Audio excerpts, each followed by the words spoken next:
해인사 승가대학장을 지냈고 지금은 조계종 연구소장을 맡고 있습니다.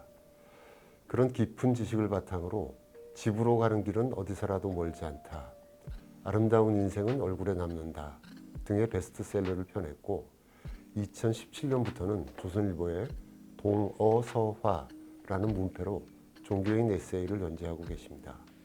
그런데 원철 스님이 언젠가부터 외도를 시작했습니다. SNS를 시작한 것이죠. 오늘은 글쟁이 스님으로 유명한 원철 스님의 새 책 맨손으로 바람을 움켜쥐다를 소개해 드리겠습니다. 이 책은 원철 스님이 휴대전화로 찍은 사진에 하이쿠처럼 짧은 단상을 덧붙인 내용입니다. 책을 펼치면 한쪽 페이지엔 사진, 맞은편 페이지엔 두 줄짜리가 되는 짧은 글이 적혀 있습니다. 저는 개인적으로 책장을 넘기다가 여러 번 바보처럼 혼자 웃었습니다.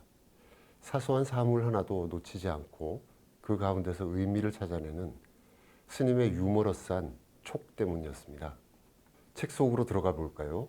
서울 노원 빗물 펌프장엔 한자로 해우소라는 간판이 걸려 있습니다. 사찰에서는 화장실을 해우소라고 부르지요. 그런데 한자는 다릅니다. 사찰의 해우소는 걱정, 즉 근심을 푸는 곳이라는 뜻으로 부릅니다. 통도사 경봉 스님이 장명한 이름이라고 합니다. 그런데 그 해우소를 살짝 비틀어서 가운데 우자를 비우자로 센스 있게 바꾼 것이죠. 스님은 이 장면을 놓치지 않고 촬영한 사진 옆에 대소변 근심은 해우소, 걱정우에서 장맛비 해결은 해우소에서라는 시를 붙였습니다. 그리고 작은 글자로 비도 많이 내리면 넘치고 번뇌도 많으면 무거워진다. 흘려보낼 줄 아는 자리, 그곳이 해우소다 라고 적었네요. 현재 조계종 연구소장을 맡고 있는 스님의 근무처는 조계사 경내 한국불교역사기념관입니다. 매일 조계사로 출근하는 셈이죠. 출퇴근하는 사이에도 스님의 촉은 발동합니다.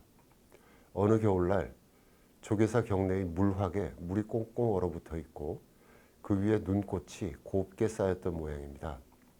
스님은 그 사진에 빙설이란 제목을 붙이고 얼음 위로 눈 내리니 팥없는 빙수 한 그릇이라고 적었습니다. 설명을 읽으니 눈 쌓인 물확이 빙수 그릇처럼 보이기도 합니다.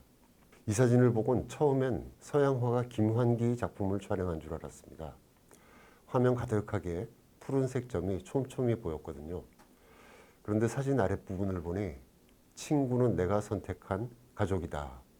영원히 함께하자 라는 글귀가 보이네요. 스님의 초등학교 동문회 기념 수건이었습니다. 푸른색 점처럼 보인 것은 수건의 오리였고요.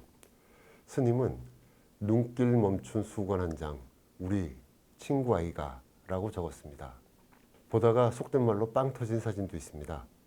고령화 시대라는 제목의 사진과 글입니다. 사진은 공사장 펜스 앞에 젊은 고령, 힘있는 고령이란 구호가 적혀 있습니다.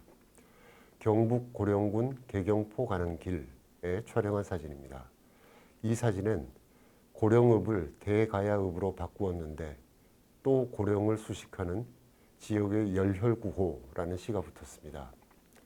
한자를 쓰지 않는 시대에 고령이란 지명을 한글로 쓰다 보니 젊은 고령, 젊은 나이 많은 이라는 뜻으로 읽힐 수도 있는 아이러니를 포착한 것이죠.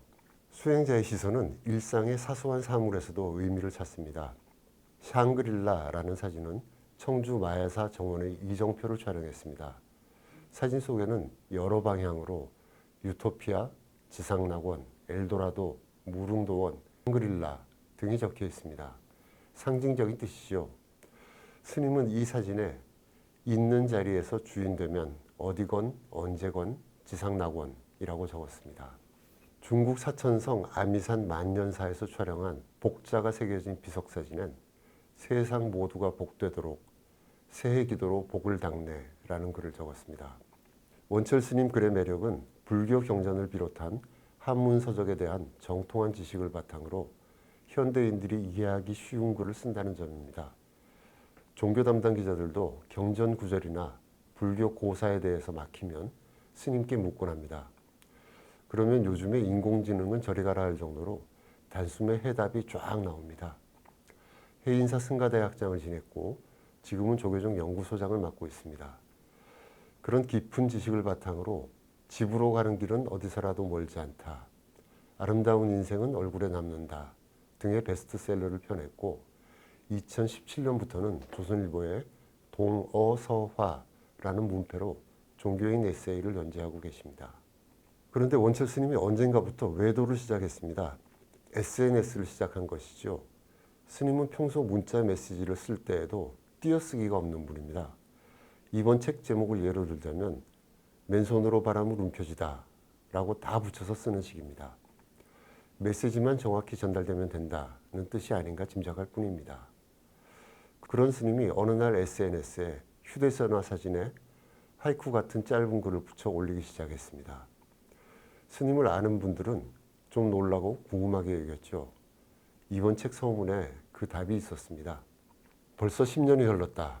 긴 글을 읽지 않는 시대가 왔다는 것을 알고서 남들처럼 SNS 계정을 만들고 짧은 글을 올리기 시작한 것이. 그렇지만 책으로는 베스트셀러 작가인 스님도 SNS 세계에선 신인이었습니다. 반응은 늘상 미미했다고 합니다. 아재 세대라는 한계와 종교인이라는 바꿀 수 없는 사실에 대한 현타, 현실 자각 타임도 왔답니다. 재미라는 것이 있을 리가 없다고요. 그럼에도 매주 월요일 아침 SNS에 사진 한 컷 두 줄씩을 올렸답니다. 덕분에 늘 스스로 깨어있는 일상을 유지할 수 있었다고 하네요. 어려운 경전 대신 대중들에게 한 걸음 더 다가서기 위한 스님 나름의 방편이었던 것이죠. 우공이산을 연상케 하는 뚝심이기도 합니다. 일찍 찾아온 따가운 햇살을 잠시 잊을 수도 있을 것입니다.